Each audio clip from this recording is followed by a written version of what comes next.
మనకి చిన్నప్పుడు తెలుగులో వ్యాకరణం నేర్పేవారు. ఏమనేవారంటే కర్త, కర్మ, క్రియ.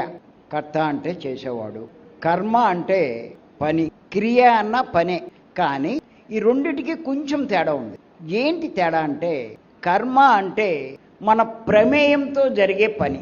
ఇక్కడ మన ప్రమేయంతో జరుగుతుంది కాబట్టి కర్మకి ప్రతిఫలం ఉంటుంది. నువ్వు ఏ కర్మ చేస్తే దానికి తగ్గ ఫలితం పొందాలి అంటామా? వాడిని కొట్టాలి అనుకున్నావు, కొట్టావు. చంపాలి అనుకున్నావు, చంపావు. నువ్వు అనుకుంటేనే చేసావు. ఆ కర్మ అన్నది నీ ప్రమేయంతో జరిగింది. కానీ క్రియ అన్న పనే. కానీ ఈ క్రియ అన్నది మన ప్రమేయం లేకుండా జరిగే పని. ఎగ్జాంపుల్స్ ఇప్పుడు మీరు చూడండి, 4-5 పనులు చేస్తున్నారు.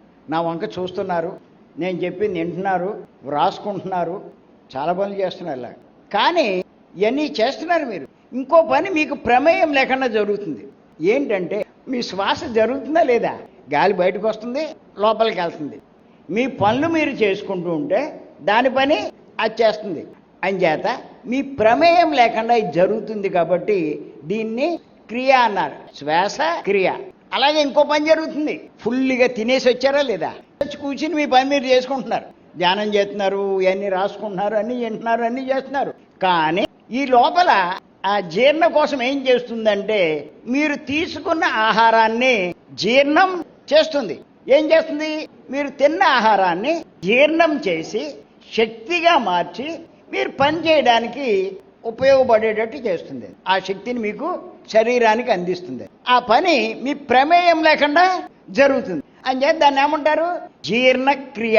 అలాగే మీరు శ్వాస తీసుకుంటున్నారు. ఈ శ్వాస ఏం చేస్తుంది అంటే శరీరంలో ఉన్నటువంటి మలిన రక్తం గుండె ద్వారా ఊపిరితిత్తుల్లోకి వెళ్ళి అక్కడ ఈ శ్వాస ద్వారా తీసుకున్న ఆక్సిజన్ ద్వారా శుద్ధి జరిగి మళ్ళా శుద్ధ రక్తం ఏమవుతుంది?